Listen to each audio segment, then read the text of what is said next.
What's going on, everyone? I'm gonna redo the video that I did earlier, house rehabbing 101 basements, because it was just really choppy. I was out and about, and network connection just was not that great. So, basically, reason I was doing this video is one, self-educate a lot of people that don't know, including one of my partners that will remain nameless. Um, basically, he's never bought a house. He just his first house. He doesn't know. Not really motivated to really learn that much. But he is also cheap, which is you know people that don't know anything, that don't have a lot, that don't want to spend a lot of money is is a very it's almost like an argument waiting to happen slash it's just frustrating to deal with people like that. But what I will say is that the argument kind of well, it's not so much an argument, but he just wants everything to be done quick. I do as well. The basement is a big project because it just does not have. It's just basically it doesn't almost have anything. But walls and basement rafters and just very basic stuff because it's a complete gut job. But what I will tell you is because what he wanted was he was saying his advice to me was, well, he got it from a coworker. He said to just basically cut rope off the basement and then just don't deal with it. You really can't do that. And I'll tell you why you can't do this. And if he's listening, um, this is for you. So it's only one way you could just rope off a basement, close off a basement. Well, it's actually two ways. You're not gonna like the other way, but one way you could do it is that you already have basically everything running, which is you got the water lines running. You have the sewage lines are already okay. You got the heating and also air okay already. Basically all the mechanicals, heating, air, water heater, water is already flowing and it's on. The electrical is already running, which will have already have current in the house. And I mean, ideally, if you're gonna rope it off or close it off, you don't have the washer and dryer hookup downstairs either in the basement. So, that is the only way you could actually do that. And then, yeah, I would understand if you really have a terrible basement, you want to do that. Okay, that's fine. But in the case that you don't have any of those forementioned, and also you have your sump pump and everything like that too. If you don't have any of those things that I mentioned, you cannot just seal off a basement and just not go down there or just basically seal it off. Period. You just can't do it. You you know, only other way you could do it is basically you would have to live like a caveman. And that is basically you don't have any sewage lines, you don't have any water line, you don't have any electricity, you don't have any heating from actual modern HVAC systems. And I don't think too many people want to deal to live like that. I mean, what's the purpose of getting a house if you trying to live like a caveman? I mean, basically just get a tent or I don't know, get a build a shack and then be happy and be out of a lot less money than what you would be spending for a house. So um, the prerequisites for most basements is because basically what a lot of people might not know about a house, a basement in a house is that it is literally like the roots of a tree. And it is basically holding it's the center of the foundation of the house, and it is where, like I said, the sewage line comes in from the street, where the water comes in, and then it usually is where the electrical feed comes in. Most houses, most basements have the circuit breaker in the basement. The actual electrical box is in the basement. Most people have washer and dryers in the basement, as well as the furnace is in the basement, including the water heater and sump pump. Okay, so um, those are main components of a house. I mean, most of the mechanicals of a house is in the basement. The basement is literally the brain center, the nerve center of the house. It's literally where, like, if you ever go look for a house and you're trying to, figure out how good of a house this is, I wouldn't even don't check the like a lot of people, you know what they do when they go look for a house, typically women, even men. They'll look at the rooms first and see how nice it is and see the bathrooms, go up the upstairs, and then they'll go in the basement last. And I'll tell you from experience as an investor, if you really want to be real with it, thorough, you go as soon as you go inside the house, go in the basement first. The reason why is what I just said. It is literally the roots of the house. It has all of the components, the mechanicals. You could tell if the foundation is good. You could tell how sturdy the house is from the basement.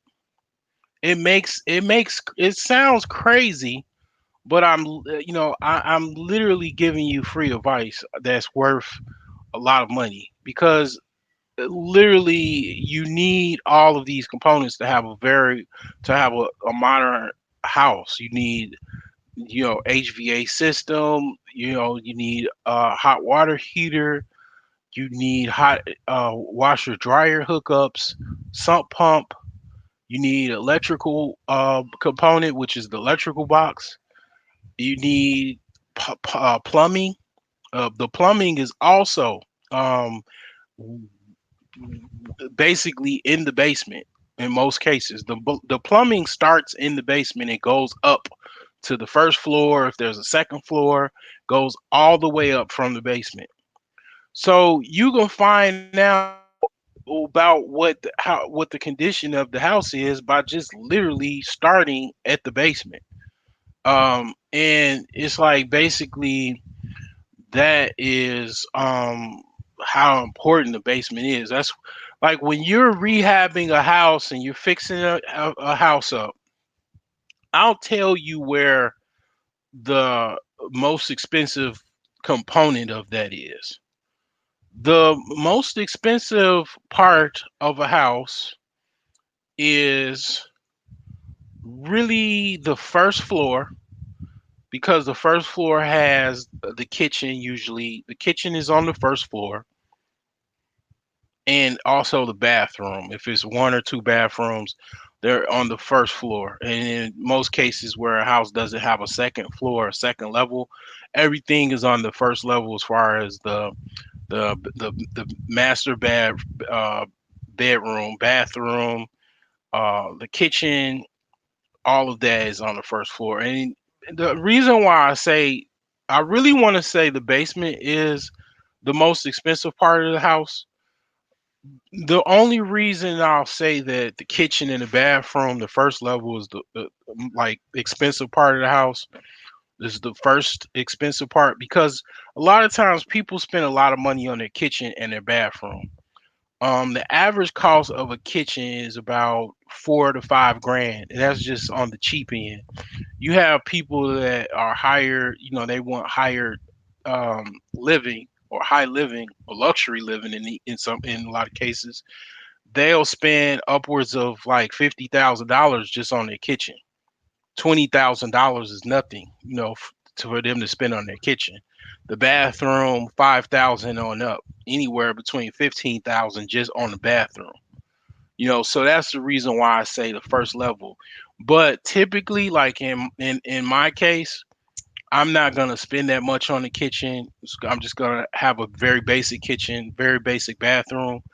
The most expensive part is gonna be the basement.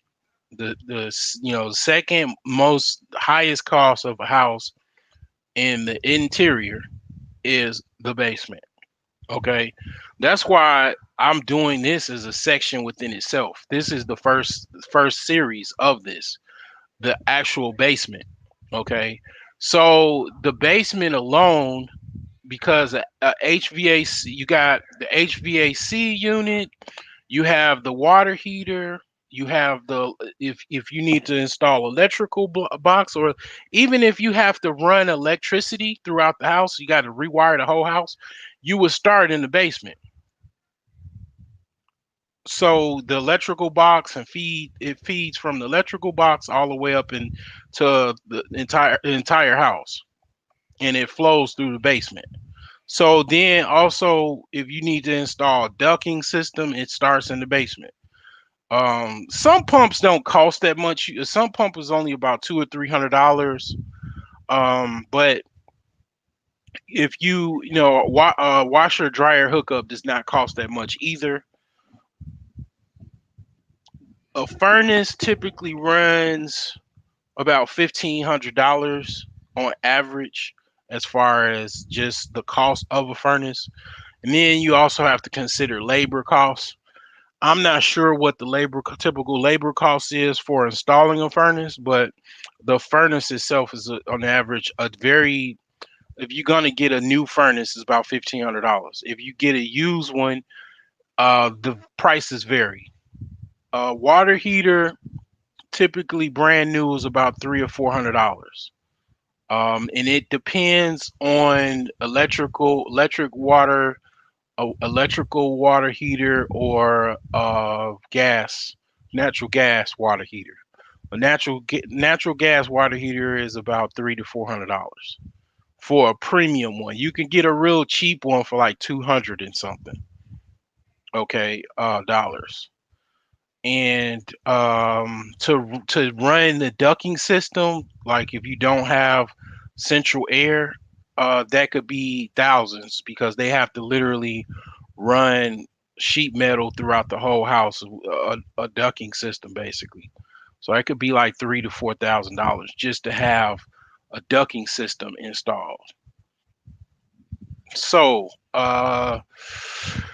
typically the basement can be very, very expensive. Okay, because in my case, I can do some work. I can install the actual main, because you also have a support beam that you need to have in the basement. A main support beam is needed in the house, and it's in the basement, and it's important because, like I said in the other video, it helps for, like, in case if you had a tornado or earthquake, it'll keep the house in a stable condition.